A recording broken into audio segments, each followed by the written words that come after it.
En cuanto a metales pesados, estoy segura que mi compañera Mar ya os ha contado la triste realidad de la medicina ambiental, de lo que está pasando con el ambiente con respecto a los metales pesados. Cómo influye, cómo afecta a nuestras neuronas, a nuestra vida, esa contaminación por culpa de los metales pesados. Bien, pues podemos hacer varias mediciones. Desde el laboratorio os podemos ofrecer mediciones en pelo, en eritrocito, dentro de la membrana eritrocitaria, en orina y en heces. Y cada uno de esos perfiles tiene una diferente utilidad. Por ejemplo, en pelo, este es en cabello, aquí vemos que esta persona tiene un exceso de mercurio y un exceso de titanio. Bien, se miden también minerales, pero no quiero enrollarme porque tenemos poco tiempo.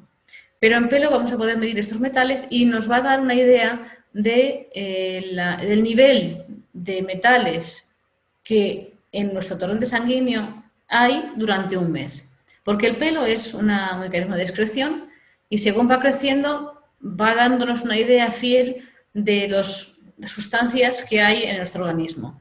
Y de esa forma, si yo cojo un centímetro de pelo, que es lo que suele crecer en un mes, voy a encontrarme qué tenía durante ese mes en mi cuerpo. Y en este caso, esta persona pues tenía un exceso de titanio y mercurio. El eritrocito nos da más bien la idea de cómo estamos en ese momento.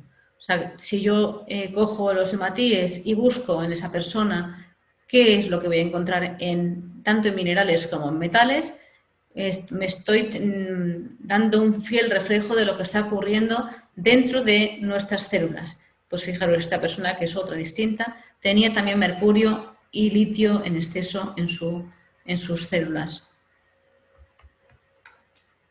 En orina, ¿por qué la orina? Mira, este estudio me lo hice yo, es mío, y por eso lo pongo aquí además y lo puedo contar.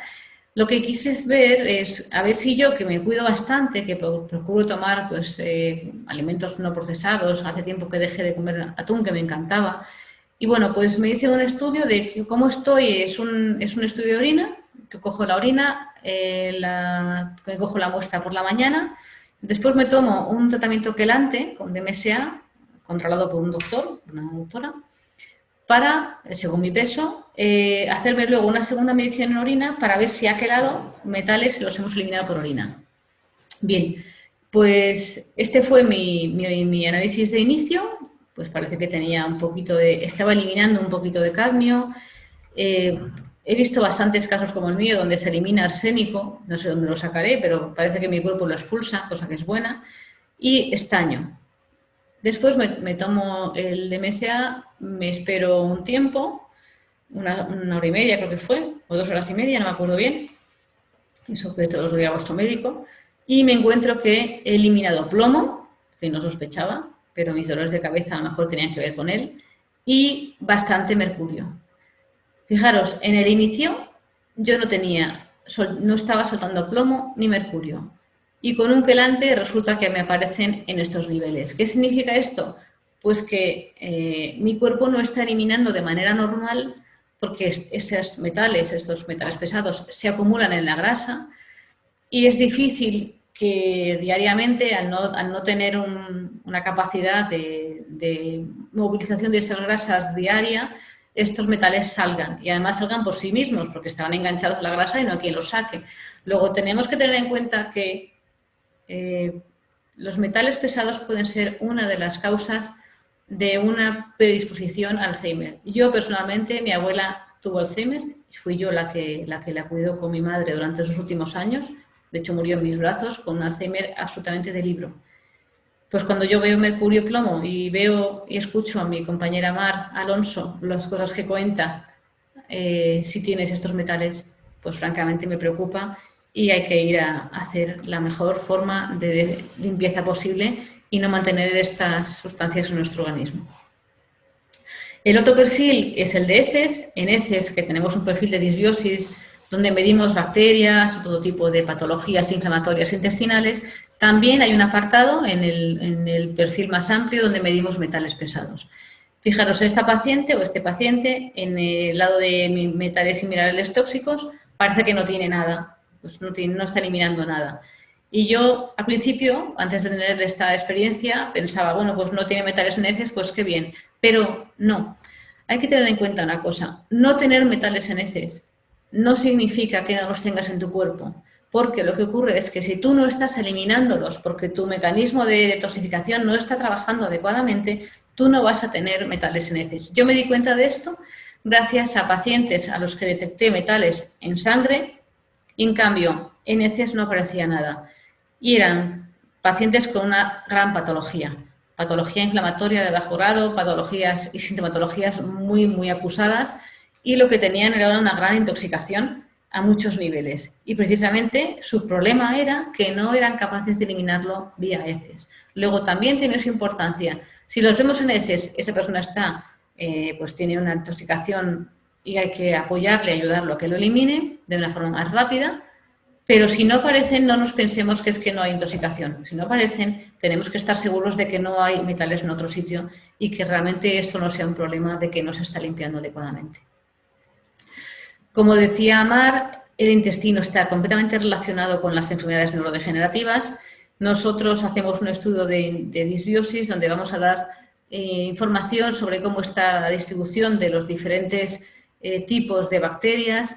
Las que están en roja les llamamos proteolíticas y son las que nos van a poder dar una orientación de cómo están esas bacterias productoras de LPS que comentaba Mar, que realmente es un marcador que se está viendo como peligroso de cara a los problemas de las enfermedades neurodegenerativas en general, porque da lugar al aumento de citoquinas inflamatorias, da lugar a una señalización inflamatoria en nuestro organismo, y esas bacterias con esas lipoproteínas van a poder pues, alterar nuestra función cognitiva, sobre todo si hay un intestino permeable que permite que estas bacterias trasloquen y pueden llegar a donde no deberían llegar, provocando las alteraciones e inflamación que nos van a generar estos problemas degenerativos, ¿no?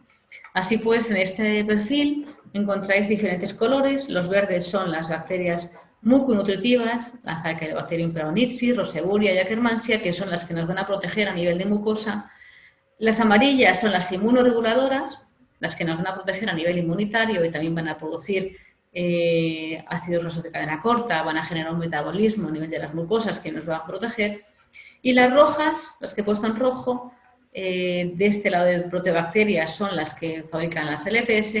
En este caso, la fosfobacteria la he puesto aquí porque es una bacteria que puede llegar a producir cáncer de colon y me parecía muy importante tener en cuenta su nivel. Es una bacteria que suele estar en la boca, pero si, como sabemos, de la boca, todo lo que va de la boca pasa a nuestro intestino y llega en cantidades suficientes, puede provocar un aumento de la bacteria Fusobacterium nucleatum que podría llegar a hacernos alguna mala jugada. Bueno, aquí el rojo que tengo aquí son de las cándidas, que no es el caso. Hablaba de las proteolíticas, siguiendo un poco la línea de Mar Alonso con respecto a lo que unas bacterias gram negativas proteolíticas nos pueden llegar a provocar. En la segunda parte de nuestro estudio también hablamos de enzimas bacterianas, de arqueas, de parásitos. Pues hacemos una visión, bueno, esto nada más que son las gráficas, luego están todos los datos, los comentarios, las conclusiones. Se hace una visión muy completa de cómo está ese intestino, cómo está funcionando, si está inflamado, si está alterado, si está permeable, si hay una disbiosis de alguna de las familias de bacterias que puede llegar a provocarnos un problema que trasloque vía nervio vago hasta nuestro cerebro, hasta nuestras neuronas y nos genere un trastorno neuronal. Por último, contaros que hay un perfil inflamatorio que estamos desarrollando que nos va a dar lugar, gracias a las citoquinas, a las famosas citoquinas que son lo que llamamos las palabras de nuestra inmunidad, una idea de que ese paciente que tiene una inflamación de bajo grado y que no sabemos muy bien por dónde van los tiros, podríamos llegar a diferenciar un poco más, afinar un poco más en su diagnóstico. Con este perfil inflamatorio de interleuquina 5, 6, 8, 10, 23, interferón gamma, TNF-alfa y la subunidad de la proteína que va a detectar a las LPS de las gram negativas, con este perfil vamos a poder hacer una orientación más fina de si el problema es parasitario o inflamatorio a nivel agudo o de un exceso de respuesta de bacterias a las bacterias o a sustancias inflamatorias que son el aumento de granulocitos, si la inflamación es crónica, si hay un problema viral, acordaros ahora con el tema del virus, quien está dando más nivel es la interferón gamma. Sabemos que interferón gamma, además, según los últimos estudios, ha estado siendo el causante de la actividad, de la excitación de los receptores AC2, que es por donde nuestro famoso virus que tenemos a día de hoy en la pandemia consigue acceder. Es decir, un exceso de interferón gamma provocado por la presencia de un virus, nuestro propio organismo, sin pretenderlo, le abre la puerta, le da la cerradura, se la abre al virus que nos está ahora afectando a nivel mundial. Vamos a poder saber también si hay una inflamación que provoca un exceso de macrófagos o monocitos a nivel tisular, a nivel también que podríamos hablar de un tema tumoral. Y también, muy importante, si todo esto está generándose por presencia de bacterias gram negativas. Como reflexión y para terminar, y espero no haberos aburrido demasiado, bueno, busqué en internet, una frase que me deje terminar de forma más, pues que cierre un poco lo que quiero contar. Y como no encontré ninguna, pues al final son frases mías y creo que bueno, pues me parece que son las frases adecuadas para una vez que tengamos en cuenta a la hora de diagnosticar y a la hora de tratar estas enfermedades. Un buen diagnóstico preventivo nos permite actuar a tiempo. La contaminación ambiental y tu alimentación tienen más peso en las enfermedades neurodegenerativas que la propia genética. Y conocer las debilidades de nuestro cuerpo nos hace dueños de nuestra salud. Pues nada más, muchas gracias por haber llegado hasta aquí, por vuestra atención. Espero haberos dado un poco de luz en todo este tema diagnóstico. Gracias a la Escuela Integrativa de nuevo por haberme invitado una vez más a este summit de estas enfermedades y hasta pronto.